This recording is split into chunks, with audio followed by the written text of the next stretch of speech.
టెంపుల్కి ప్రసిద్ధి ఏంటో తెలుసా? ఎవరైనా లవర్స్ ఉంటే లవర్స్కి పెళ్ళిళ్ళు చేసుకోవడానికి ఎక్కువ మంది లవర్స్ ఇక్కడికి వస్తుంటారు. అట్ ద సేమ్ టైం ఒక్కసారి లవర్స్కి పెళ్ళయింది అనుకో, వాళ్ళని విడదీయడం బ్రహ్మదీయడం వాళ్ళు కూడా కాదట.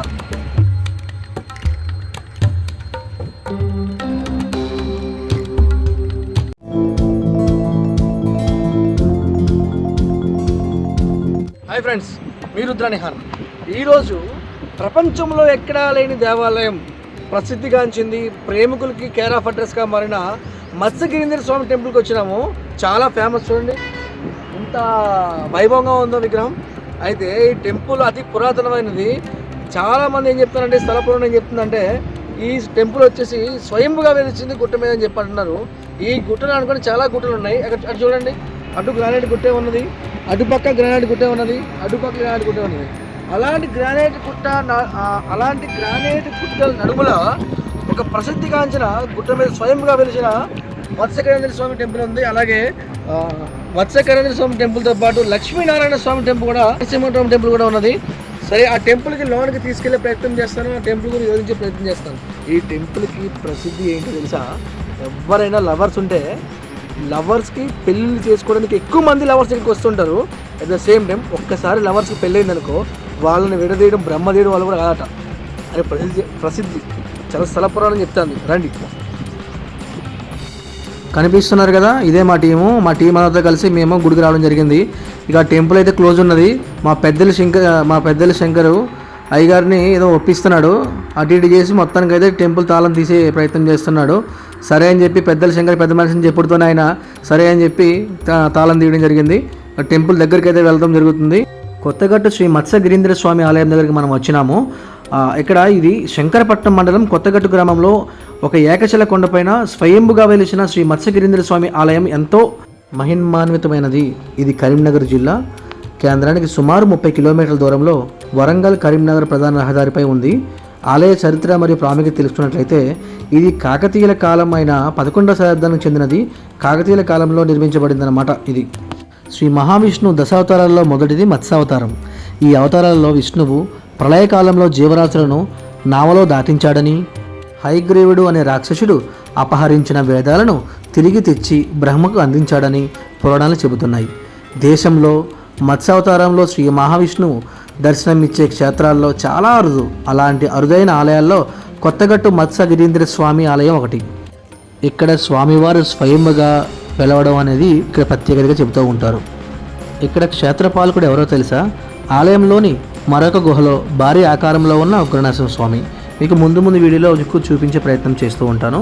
ఇదో చూడండి, మీకు మూల విరాట్లో ఉన్న స్వయంగా వెలిసిన మత్స్యగిరీంద్ర స్వామిని చూపించే ప్రయత్నం చేస్తున్నాను. ఆ పక్కనే అద్దంలో కూడా మత్స్యగిరీంద్ర స్వామి కనిపిస్తూ ఉన్నారు.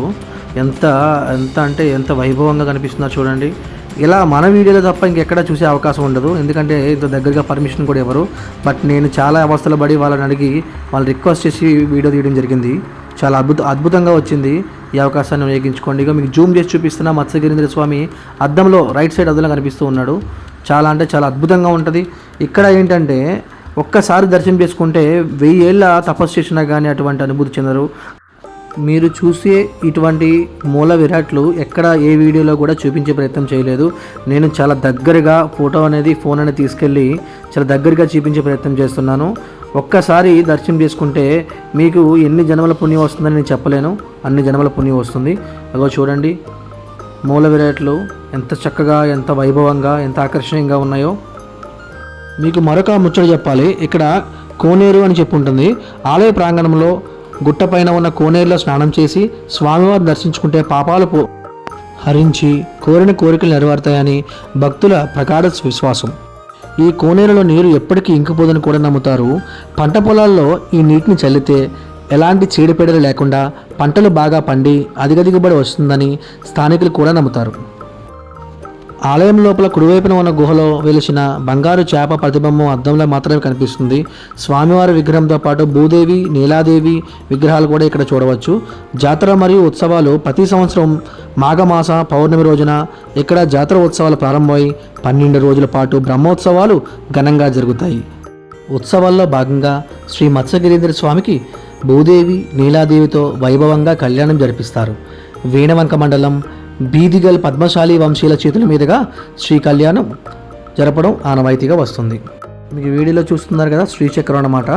ఇక్కడ శ్రీచక్రంగా పిలుస్తారు దీన్ని. అలాగే పైన చూడండి ఆర్కిటెక్చర్లో అగో మత్స్యగిరి స్వామి వారు శిల్పాలు ఎంత పటిష్టంగా ఎంత వైభవంగా చెక్కినారో చూడండి. ఆ ఆర్కిటెక్చర్ వాళ్ళు పెయింట్ వేశారు యాక్చువల్గా. పక్కన మీకు ఇంతకుముందు చెప్పాను కదా పాలకుడు అని ఆలయంలో మరొక గుహలో చెప్పినా కదా భారీ ఆకారంలో ఉన్న ఈ ఉగ్రనరసింహ స్వామివారు క్షేత్రపాలకుడిగా పరిగణిస్తారు. చూడండి ఎంత వైభవంగా ఎంత రూపం ఎంత చక్కగా అనిపిస్తున్నారో. ఈ ఉత్సవాలు వీక్షించడానికి తెలంగాణ రాష్ట్రం నుంచే కాకుండా మహారాష్ట్ర ఛత్తీస్గఢ్ నుంచి కూడా పెద్ద సంఖ్యలో భక్తులు తరలివస్తారు. ఆలయ ప్రాంగణంలో ఆంజనేయ స్వామి దేవాలయం, శివాలయం, కాళీమాత దేవాలయంతో పాటు నవగ్రహ ఉపాయాలు కూడా ఉన్నాయి. మీరు ఇప్పుడు చూస్తున్నారు కదా కళ్యాణ మండపం కొండ మీద ఎంతో అద్భుతంగా కనిపిస్తుంది కళ్యాణ మండపం. అలానే శివాలయం లోపలికి వెళ్ళే ప్రయత్నం చేస్తున్నాము. శివాలయం కూడా ఎంతో అద్భుతంగా అంతా కూడా ఏదో చెక్కినట్టు రాత్తోని వాళ్ళు ఆ రోజుల్లో కాకతీయులు దీన్ని ఏమని పిలుస్తారంటే కాకతీయుల శిల్పకళా వైభవానికి నిదర్శనం కూడా ఈ టెంపుల్ని చెప్పుకుంటూ ఉంటారు. ఎంతో అద్భుతంగా వాళ్ళు ఎక్కడికి వెళ్ళినా కూడా వాళ్ళ శిలా తోరణాలు కానీ కొండపైన ఒకే రాత్రి కానీ చెక్కడం కూడా మనకు దర్శనం ఇస్తూ ఉంటాయి. ఇది స్వయంభుగా వెలిసిందా అంటున్నారు. పురాతన కాలం నుంచి ఉందా? పురాతన కాలం తాత తాత కూడా తెలియదు. అంతేనా? అతుకులేదు దానికి చూడు ఇంటి దానికి అతుకులేదు. అదే అందులో తయారు చేసిండ్రు ఈ గుడి కట్టిన వాళ్ళు. గుడి ఎవరు కట్టిండ్రో అంత బండ అంత బండే. మొదలు డోర్ లేకుండా ఇప్పుడు మా వచ్చేలో పెట్టిండ్రు డోరు ఇట్లా అట్లనే ఉండే.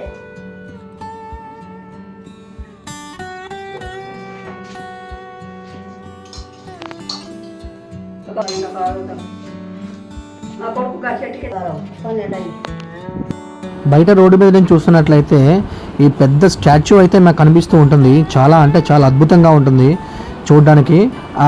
సాయంత్రం వేళలో లైటింగ్తోని చక్కటి వాటర్ ఫౌంటైన్తో చేపల మధ్య నుంచి వాటర్ రావడం జరుగుతుంది. చూడడానికి చాలామంది కనువిందుగా అనిపించి అక్కడ ఆగుతూ ఉంటారు. ఈ వీడియోలో కనిపిస్తున్నది మీకు ఏమంటారో చెప్పండి. గాలికి ఎగురు వస్తూ ఉంటుంది. ఈ కొద్దిగా ఎండాకాలం అయితే అలా ఎగురుతూ ఉంటుంది. ఎంతవరకు ట్రావెల్ చేస్తుందో దానికే తెలీదు. చాలా అద్భుతంగా ఉంటుంది చూడండి. నాకు తెలిసి ఇలాంటిది చాలా అరుదుగా ఉంటాయి ఇలాంటి విగ్రహాలు ఇలాంటి గుడులు. మీకు బయట కూడా కోనేరు చూపించే ప్రయత్నం చేస్తున్నాను. కోనేరు కూడా కనిపిస్తుంది కోనేరు.